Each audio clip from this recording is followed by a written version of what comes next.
Hey there guys, it's Metro, and we're finally back with some soloing Mythic Plus dungeons, this time Mythic Plus 4 Lower Karazhan as Blood DK of course, and I have to say right out of the gate, man, this was pretty challenging.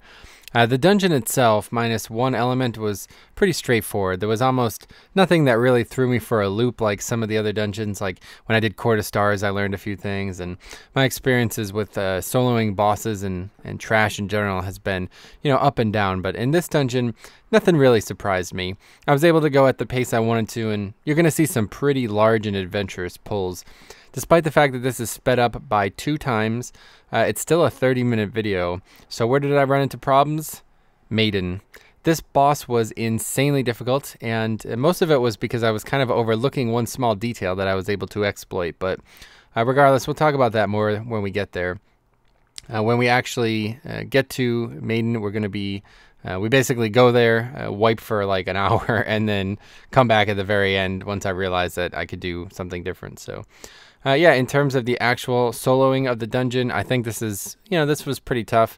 The actual, the fix, we finally are into the fixes. The previous ones we did was 2 and 3, so now we're into 4, and it's got Sanguine. And I have to tell you this, one thing that I definitely did not enjoy was Sanguine. It was a really frustrating thing to do in this dungeon, even though I'm doing it on a 4 and doing it alone, no problems. Should be had with killing trash and moving it out, but sometimes the trash is just really pesky, and I'm trying to get through this as quick as possible, so I'm pulling relatively large pulls, and it's actually dooming me, I think. So if I didn't wipe for probably a combined 40 minutes on Maiden, I might have actually beat this timer. Not exactly sure how far I would have been, considering after 5 wipes I still had 8 minutes left on the timer, but I don't know. Yeah, the actual trash does not go well either, just because I'm constantly seeing them heal multiple ticks. And that's just on me. So if you ask me, do not solo Lower Karazhan on Sanguine.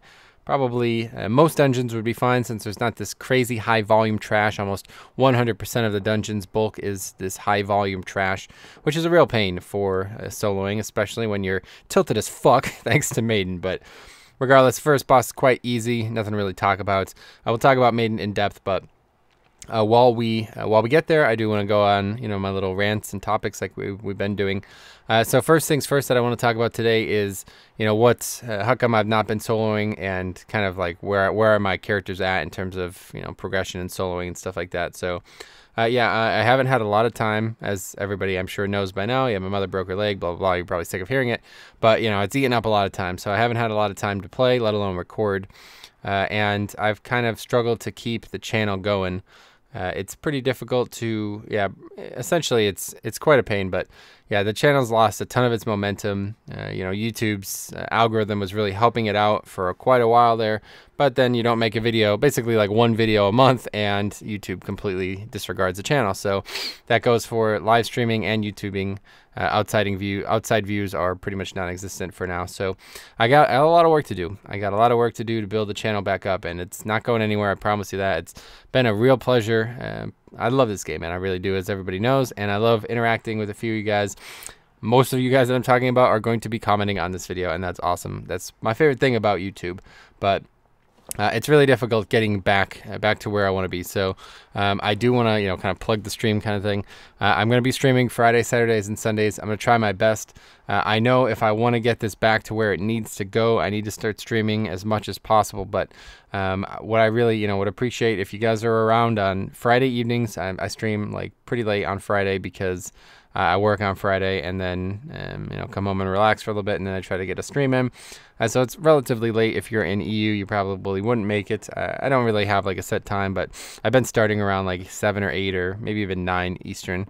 And then Saturday I try to start pretty early. That's around 1. And maybe 1 or 2 Eastern, or shooting off fireworks.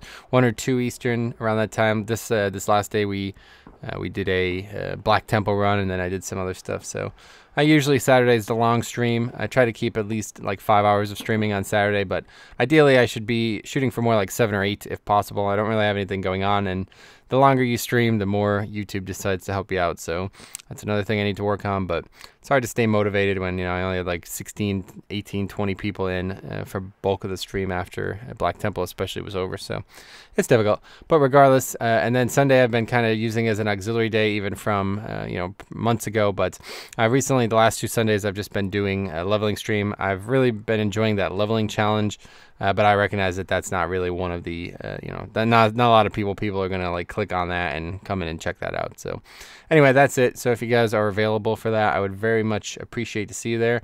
So here I go, full man mode. Now I actually tried, I fucked around just because I wanted to test some things out on stream. I actually tried doing this pack on 6, and yeah, it wasn't any harder. So this kind of shows the difficulty of the trash here. It's really not difficult in any way, especially, you know, obviously it's blood DK. I was telling, you know, people this before, but essentially the more mobs there are, the easier it is for me to stay alive. All of my damage equates to healing in most sense, and you know, the more targets for Umbilicus Eternus to feed off of, and the more for consumption, the artifact ability to hit, it means I'm essentially invulnerable. They can almost never kill me, just because as long as I use those properly, I have them up twice every minute, and I can heal myself to full, essentially. I can usually give myself a second life pool with Umbilicus, so yeah, that's pretty cool. But anyway, in terms of the character, as you guys are hopefully aware, I've switched to Blood DK for raiding as my main. Used to just be a fun little thing to do, but now it's my full-on main, and I've managed to get it up to 930 item level now. You know, some people will be skeptical of that because, you know, I'm wearing a piece or two that are high item level but not very good. Like basically this one trinket I have on, it's the trinket from Blackrock Hold that it's got a pretty, it's like a 70% budget on its stats, and then it has that every time you get casted on, you have a small chance to prevent the cast. Now, it's not the best trinket, but what I had before was another stat stick, and the stat stick was like 880, and this one actually has more stats on it. So even though it's like, what, freaking 50 item levels higher, it barely has more stats, and that secondary effect isn't bad for dungeons at all. So I've been using it. It's kind of like a nice little DPS, like, you know, it's a small DPS upgrade from what I was using before. And then I switched that out for the Dark Moon card, whatever the invincibility card, whatever that shit's called, I can't remember. But so then I go down to 928 when I have that on. But anyway, long story short, the character's been progressing quite nicely. I really enjoyed playing it. In fact, I actually enjoy tanking raids a lot more than I expected. I do, to be honest, 100% truthful here, I do miss healing raids. It's to the point now where like I think about healing raids a lot more, and I wish I had more time because I would love to try to find ways that I could work my paladin into more raiding, but unfortunately that's just not feasible right now. So I don't know. It's not like I regret switching to DK because I really do enjoy it, and I've actually enjoyed tanking. The tank that I was replacing, who's now playing a warrior, he was like, I just can't do it anymore, man. It's just so boring. I can't stand the tank mechanics. They're so boring. There's like almost no interaction. You just stand there and you just spam your rotation and use abilities every once in a while. So I actually I find it really engaging, but I think I would agree with him along the lines of, you know, how boring it can be. Because I do the fights and I see all these mechanics that I'm not even aware of are happening. And to the point where, you know, we're doing some bosses and it's like, oh shit, I forgot that that was even a mechanic. You know, when I see it kill somebody or do something that's obvious, like, I don't know, it's interesting. I do wish that tanks had more mechanics, that's for sure. Or I wish that there was ways that tanks could impact the raid more. And that's actually truly why I'm enjoying tanking so much. I don't know, I feel like to tank, you have to have, in some degree, you have to have some sort of power trip complex. You know what I'm saying? And I certainly do. I mean, I'm not going to lie about it. I have some control issues every once in a while, especially in raiding situations. It's just, you know, it's just part of my attitude towards the game and towards the raid. But it's actually played pretty well into me tanking because I'm actually able to channel that into a healthy addiction now to power or to control or something like that. I'm able to play my DK in such a way that I'm essentially not needing a healer. I think a lot of tanks who are playing DKs now are going to find that, or perhaps who are code tanking with DKs, they'll find that. Basically, a good Death Knight tank should really not need a healer, and it's come to a head when we've been doing Heroic Kill Jaden now, and I've been looking, you know, at ways that I could improve my damage and stuff, and most of it is just like requiring me to hit really hard after the Fell Claws, and if I time that right, I can get 5 immediate back-to-back death strikes that will heal me to full. And that's probably the hardest tank mechanic in the whole game, you know what I'm saying? So if I do that right, it's easy mode.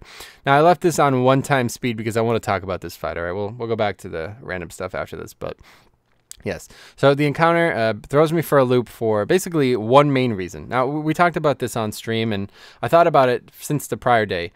People are like, I think you're going to really struggle with Maiden. And I said, I think I'm going to really struggle with Maiden because I think the room is going to fill up with this holy shit on the ground to the point that I will not actually be able to complete the encounter because the whole room will be filled up. This almost happens on regular difficulties. Like when you do this normally, if you don't do it very seriously, you might not actually have enough room.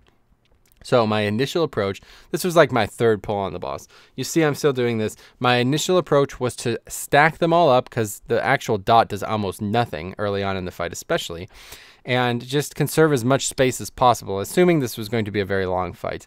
It really wasn't. It was less than 5 minutes, and realistically, as long as I stacked a couple up, I probably would not have ever had problems. But the problem I did not now, and then some others said that, oh, you're not going to be able to break the shield, and you know, the fight, like after she does the mass repentance thing, you have to break the shield and interrupt it, otherwise you take a lot of damage. But I don't, like, even when I tried it on 6 on stream, I survived the hit. And it was like no big deal at all. I was like, all right, this fight's a fucking joke. I got this fight. I didn't even finish it because I had ordered food and food had arrived while I was doing the fight. So I had to go down there quickly and get it. And I didn't even finish the fight. But if I tried to finish the fight, I would have noticed something that I didn't actually pay attention to. And you'll see it on the top right of the screen there. It's that holy shock icon stacking up. And I had no fucking idea this was actually a mechanic. Now you see me already struggling with this here. But like I said, I wiped this a couple times. I think, do I have 4 stacks now? I don't know, but it's not good. So basically every time she gets holy shock off, I take more holy damage. I'm not actually sure how much it is. I think it might be up to like hundreds of % more because by the end, it's an enormous hit. So here you see, now I don't know, because some pulls, if I did it where I didn't conserve a lot of space, she did mass repentance very often. And I don't know if that's like something's up with that or what, but there you go. I wasn't able to break it and I still survived the hit easily. So that's not a problem for me. But what is a problem is the stacking holy shock. So watch this. Actually, I think we survive a couple more. So yeah, I've kind of given up going too far into it because I know I'm taking a lot of damage from it now. DK obviously healing a ton, but just not able to, yeah, it's getting a bit insurmountable, let's put it that way. And every time this holy shock hits me, I'm taking more and more holy damage. So what you're supposed to do, obviously, is have every single one interrupted. And, you know, normally I would be doing this for Cephas procs if I was doing the dungeon properly. And, you know, other players would be doing the same, you know, Demon Hunters for resources, all that. So barely survived there, pop Vamp Blood, and we're in the clear for a little bit because we have Dancing Rune Weapon up as well. So we're pretty much fine for now, but watch this. So... oh, we actually eat that one, but I think we had everything up there, so we were no big deal. But here we go. This is where we wipe. I'm going to get, after this, JK, we're going to wipe soon. I know that. We survived this. I think I don't break it. Actually, I can't remember. Let's see. I survived it pretty comfortably. I mean, barely, to be honest. But regardless, she just cast it again. And, you know, thanks to how much damage that was, Death Strike just healed me to full after the hit. So, no big deal. But here we go. So now I get the mechanic, you know, Sacred Ground. I go run it out and watch this with what I can't actually tell. Is it 5 stacks? But regardless, however many stacks I have, bow, 7 million. Holy fuck. So that's, like I said, pulled 3 of 5 and I just got hella tilted. I was like, I can't fucking do this. Fuck this fight. It's so stupid. You know, I was just really pissed. But then I eventually, I'll come back to it. So I do kill it. All right, let's put it that way. I'll explain how I kill it when we get a little bit closer there. But this room was actually quite annoying too. Now, like I said, the whole problem with this dungeon is just the copious amount of trash in it. It's just absolutely a pain in the ass, especially on Sanguine. I basically can't fucking kill any of these mobs because I keep backpedaling into more mobs, which is totally fine. It's not going to wipe me, but it just means more and more fodder to keep dropping Sanguine. And then these mobs, look at all the debuffs, man. It looks like I'm a fucking classic raid boss with all these debuffs. If it was prior to ZG, I'd have the debuff cap there for a little bit. So they're slowing me, they're putting dots on me, they're making me gay. It's all kinds of shit that I just can't deal with, you know. But anyway, the problem here is the Sanguine. Like I said, start to finish, that mob's in like 9 Sanguines back there. It's never gonna fucking die unless I get it out of it. Luckily, as a DK, I have the possibility to do so, but frankly, if I was doing this as any other character, I don't even know how I would complete this dungeon. And it's just, I'm just not gaining anything here. I'm basically fighting mobs that are not taking damage because they're dying and then they're healing each other up, and it's just a mess. So I did not have fun with this dungeon, honestly. I enjoy soloing. It's kind of fun, kind of challenging, but it really did get on my nerves because Sanguine was just not fun. Hopefully next week's a little bit more fun. I'm going to try a 5 next week. I won't have time to do it again this week, but regardless, I definitely will not be doing Sanguine again. I think this would be the last time you'll ever watch me solo with Sanguine because it's just kind of a pain. Like, Sanguine is not a real, it's really not a fucking mechanic if you do it right. And I just can't do it right because I'm getting slowed and the mobs are not taking, like, it's taking me so long to kill them, and they're dying, like some are dying accidentally in here. So it's just a nightmare, it really is. If it was any other dungeon, it probably would have been fine, but at least when you have a full group of 5, sometimes you could beast through the Sanguine. You know, mobs in Sanguine for 1 or 2 ticks, you're out DPSing it anyway. It's not even that big of a deal. But for me, you know, those 1 or 2 ticks are another 30 seconds of me encountering the boss. So we are going to talk about the bosses here from now on as well, because the first boss was quite easy, but the rest have been pretty difficult. So this one, relatively difficult for pretty much the same reason as the Maiden, and I didn't realize this until I actually started it. Now that chick, I knew this out of the gate. If you don't have mana, I'm pretty sure this is how it works. If you don't have mana, she stuns you instead with the mana drain. I think that's how it works, or maybe she stuns you anyway. I'm not actually sure, but regardless, we have all 3 of these guys, and I'm struggling to pick a target here, as you can probably see. But I just like, whatever, just fucking AoE them down. It's not going to be a big deal. This is an easy fight. And then I'm looking at my debuffs, and I already have multiple stacks of this bleed. So this is because I'm the only fucking person in here. He's putting it out at the same frequency he would have put it out prior, but I'm the only recipient of it. So by the end of this fight, I think I have like 13 or maybe even more stacks of the bleed. And honestly, if I wasn't a Blood DK, this wouldn't, well, I guess if I was a Paladin, I would have been fine. But if I wasn't a Blood DK, I don't think this would have been possible. I would have had to kill everything a lot fucking faster. So yeah, luckily, you know, the amount of self-healing and health we have overall just kind of negates the bleed, and then of course the leeching a lot kind of ticks away at the, you know, the damage that was ticked away from the bleed. So it's not the end of the world, but yeah, once again, I didn't wipe here luckily, but it was close to the end there. I think we actually get to the second use of Dancing Rune Weapon, and it might actually be the reason we kill the boss, because yeah, those bleeds are really ticking hard by the end. Like I said, plus 10 plus stacks is going to be, that's a lot of damage, even on +4. So but, you know, when you do it on a regular difficulty, if you see 2 stacks of the bleed, it's like, oh, yo, our damage might be a little low here, you know what I mean? And if everybody's got 2 stacks of the bleed, you're in trouble. Like, it's a lot of damage. So that's, of course, on, like, you know, 15 or something like that. But regardless, it's, yeah, I didn't expect it one way or the other. And that's kind of the theme of this dungeon. It's really just these 2 bosses, Morose and Maiden. Curator, or not Curator, Adamant and Opera were pretty much well executed to plan. But yeah, there you see the double-digit stacks right there, man. So starting to get hit relatively hard, especially for a +4. Like, and then we get the second use of Dancing Rune Weapon, and that kind of pushes us through. We get a lot of damage out of that. Pretty much 90% of our DPS is within the Dancing Rune Weapon CD. Well, not 90, but a good 60% of it. If we do well with Dancing Rune Weapon, we're in really good shape. So I'm going to, you know, pull more of these mobs. Not much else to talk about until we get to the next boss. So talk about one other thing, and that's kind of where I want to go with soloing from here. Okay, so I think I talked about this a couple, you know, videos, especially a couple soloing videos back. But my goal here is to just see how high I can get it. A lot of people have actually been asking, you know, like, because I upload those, like, oh, I soloed a +15, or, you know, like I killed a boss like from 20% alone. It's really not soloing, but I'm braggadocious, so of course I upload shit like that. But regardless, you know, people have said, oh, you should try just soloing the bosses. Just like, I really don't know what they think I would do, but essentially what it sounds like they want me to do is to get like a 10, go to the bosses, and then kick every fucking person out and do the boss alone. Or something like that, essentially. Like, get people to help me under the guise that I'm going to solo the boss and they will not participate in the counter, or something like that. I'm not really sure, but that doesn't sound fun to me, because what I'm looking to do, well, basically what I'm looking to prove here is that I can do the entire dungeon alone, and that's not always possible. Like, when you solo old raids and stuff like that, oh, sure, well, I could solo this boss easily. It's a joke, right? But then there's this one boss that you literally can't solo because he's got multiple mechanics that prevent you from doing so. Well, then you can't solo the raid. You know what I'm saying? And that's all that matters to me. I don't give a fuck if I can solo Tordos, but I can't solo Ji-Kun for some reason. It's wasted. I wanted to solo Throne of Thunder. I didn't want to solo Ji-Kun, or I didn't want to solo Tortos, you know, in that terrible example. But so that's kind of how I feel about this. Like I probably would not be able to get to a 10 and actually complete it, especially, you know, because of the 3 affixes that would make it very difficult. But that is my goal, is to someday get to 10 and see how high I can do it.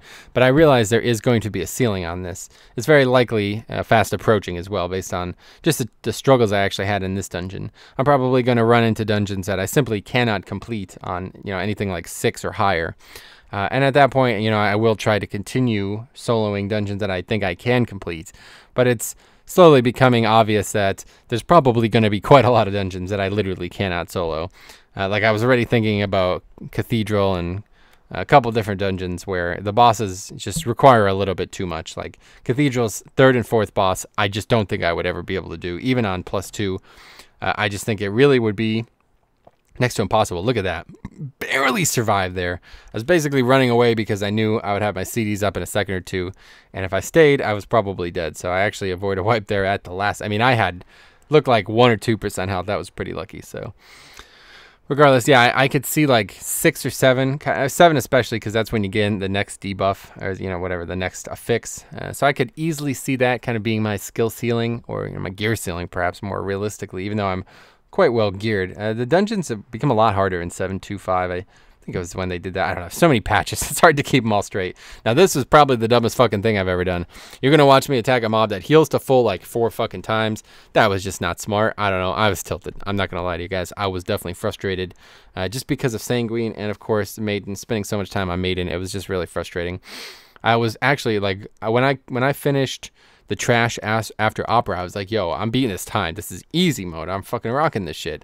I was beating it like faster than you'd expect, like maybe like a 10 group to get to that point. You know what I'm saying? So I was really happy about that. But regardless, it kind of fell apart there, obviously. So I don't know. Anyway, in terms of the soloing ceiling, I definitely, like I said, I just want to see how hard I can push it. It is probably going to, you know, take me a while to get to, because these take a while. This was over an hour of footage, so it's difficult to find that time, first of all, and then second of all, to, you know, get the key where I want it. It does take actually a while. I was doing it live on stream last night. I had a D level of 15 lower Kara all the way down to a 5, and actually, I guess it was a 16. Yeah, it was a 16 lower Kara down to it. No, it was a 15 down to a 4, right? I'm an idiot. I thought I was doing 5, but I wasn't. I was doing 15 lower Kara D level to a 4, and there's still an instance cap, which is pretty funny. I forgot all about this. I knew it was there when I started doing it, but I'm glad I remembered, because, yeah, so I think it's still an hour, but I don't know. Regardless, I hit it. You know, I D leveled it 10 times, and it was still whatever it was. So, yeah, that's unfortunate. You can't... I wouldn't, maybe it was 16, because I got it to 6. But anyway, yeah, it's 10 dungeons per whatever the time frame is. I assume it's still an hour. Typically, that would never come into play in this video game.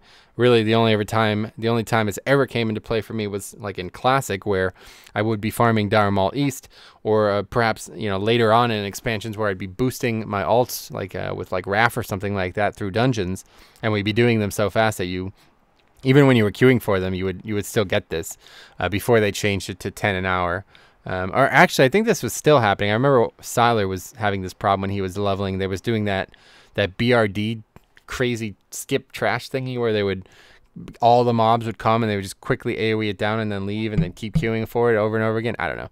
But regardless, you don't normally see that in this video game. So yeah, that's kind of a pain. And that means, you know, I have to basically prepare for it. So it's a little bit more effort than I make it sound. So, or it's a little bit less effort than I'm making it sound, but I don't know. Still, it does require some time. So I hope to get one of every dungeon done as well. That's something else that I was hoping to talk about here, but it's kind of right out of time. So, I know actually there's more trash after this. So yeah, anyway, we're on Atumen. And this is a boss that I knew I was not going to have any problems with whatsoever. The only hard part of this whole fight is the shared suffering, and that's only relevant on Mythic Plus, like high, high Mythic Plus. Now, one thing that I don't actually know about, so maybe I'll get some answers from you guys, is when I was doing this on like 15 or 16 the other week, and we were actually really struggling with it, because typically I would just solo this, right? I'm a DK, I could effectively have 15 million health, and that's easy to get, really. So I would just solo these, but I didn't realize that the Mortal Strike, the ability he does, somewhat prior to the actual Shared Suffering ability, it actually reduces your health by, I think, half. So I don't really know what you're supposed to do there. Can you avoid that? I see people solo it all the time, and even on high difficulties, people still manage to do it easily. But as a Blood DK without high health pool, I don't really know how I would solo something. I guess Icebound Fortitude, but realistically, that's not going to reduce the damage enough. It's only 1 CD, so maybe I would have to take Rune Tap or whatever, but I don't know. What do you guys think? First of all, is there a way to avoid it? I also have this dot on me that the healer would typically have to dispel, but it's just not an issue at all. That was something I was kind of worried about, because I remember trying to solo this on the PTR, and it was, of course, scaling me, so I knew I wasn't going to be able to do that. But I even get hit by the horses there, semi on purpose, just because I'm just so done with this fucking place. I was like, I'm not moving from these fucking horses. I hate that mechanic, by the way. I think that's the dumbest mechanic in 5-mans. So yeah, I don't know. But yeah, the Mortal Strike there, you see it reduces my health. I don't know. Is there some way to avoid it? If you guys know, let me know. Or is there some way to kind of counteract it? I guess just use Vamp Blood, because then I gain double the health again. But regardless, no problems there. We kill the horse after we kill the man, and that is that. So now we're going to just go back. Probably should cut this trash part out, but I just leave it in just to show you just how fucking easy killing trash is as a Blood DK. Like, it is absurdly easy. I have zero problem doing it whatsoever. So really, I should have beat this timer. If I just didn't wipe to Maiden for, I mean, I'm talking about close to a half hour, if not 40 minutes. It's pretty bad. So a lot of people don't know you can't, or don't know that you can thread the needle here. You could avoid those 2 dangerous packs quite easily. Everybody always pulls them by accident whenever you come up this way. I used to like coming up this way because we would intentionally die after the after Opera. We would intentionally die and start back at the beginning. Now, as you see there, there's like 4 stacks of Sanguine already. These mobs just have such little health, some of them, so they're just absolute aids to fight. It's really it's really annoying. But yeah, that look at that Sanguine right there, man. That's a death trap. We did Blackrook Hold this week, and all the bats, or no, all the spiders. It was all the spiders. They all drop Sanguine, and the tank moves them up the hallway, which is great and all. But then we have to cross it. And I was playing my healers, and our damage dealers, same. We would cross it, and the damage dealer would run into it, just get one shot, because there'd be like 8 stacks, maybe even more, like 13, 14 stacks of the spider Sanguine on the ground, and it would literally tick once and one-shot you. So I think I talked about this in the actual Sanguine video that we did when 7.2 came out. Yeah, obviously, it's a lot of fucking damage. They buffed the shit out of it. It does a lot more now. It's a lot more dangerous, a lot more of a real mechanic. But as you see here, I dispatched this trash with ease. Absolutely no problems, no trepidation whatsoever. Just got to move them out of the Sanguine. If it wasn't for Sanguine, this would have been a complete joke. The trash especially, I would have had no problems with it. So let's talk about the boss. Okay, so the thing I learned immediately, you're going to see it quite quickly into the fight. The Holy Shock damage is what I was struggling with quite mightily. Now, I am still going to min-max the room in terms of the size of the Sacred Ground puddles occupying the room, but really, it's not needed. All I need to do is prevent as many Holy Shocks as possible. And the way I do that is with Anti-Magic Shell. I don't know why I didn't think of it. I don't know, I wasn't thinking at all. Basically, I had just talked about this, like I said, on stream, and people were like, oh, you're not going to be able to kill. So the thing I thought was what was going to happen was that she wouldn't actually put the Sacred Ground on me. Because when you fight the boss, typically, you can't be targeted by that mechanic as a tank, thankfully, right? But when you're alone, you can be. Now, it's the complete opposite in some dungeons, like especially Darkheart Thicket. A lot of the mechanics that aren't supposed to hit tanks, if you're alone, they just don't hit anyone. They just don't fucking happen, okay? Like on the tree, he doesn't pick you up. On Xavius, he doesn't put the silence or the fear out. Or, well, the fear out maybe goes out. But regardless, a lot of the mechanics in that dungeon especially don't matter or happen, okay? So I kind of expected the same thing. But regardless, and I'm saying that because I was saving AMS to just not have to actually go into the thing like I would do on a higher difficulty. Because on a higher difficulty, it ticks for a lot of damage. But I'm a fucking retard, and there's no need to do that. That thing could tick the entire fight. I could stand in that the whole fight, and it would never kill me. As long as the Holy Shocks don't actually prevent me from killing the boss. And that's what was happening when I wiped 5 times. So I just use AMS. The Holy Shocks don't apply the dot, even though they hit the shield, as long as they are absorbed, I suppose. So I'm basically able to negate 3 out of every 4 like that, and that's all you need. So at the end, I think I only have 3 stacks, where I was getting 5 and 6 stacks prior, and that was one shot. Basically, I was lucky to survive a single hit. So easy, comfortable, and then I got to run back and get the chest. Don't get anything in it. So anyway, that's everything. Really, nothing else to talk about. Thanks for watching, guys. If you have any questions, let me know. I enjoyed soloing Lower Karazhan because I finished it, but that's about it. Definitely not my favorite dungeon. That and Court, you probably won't see me be doing again. I'm actually looking forward to trying Upper Kara, but it's kind of getting to the point where I don't think I'm going to be able to do it now, because that last boss is a fucking nightmare, just with 5 people. So I can only imagine what it would be like. But anyway, I do enjoy soloing the dungeons. I definitely want to get Nell Slayer. I definitely want to try. I haven't done Dark Heart in Mythic Plus yet, and I haven't done Black Recold yet. I haven't done Arcway yet, so the chest is usually here, but it's not. I don't know why. Sometimes it's there, sometimes it's down here. I really don't know. But anyway, thanks for watching. We'll see you guys in the next episode of something or other. I don't know. See you guys later.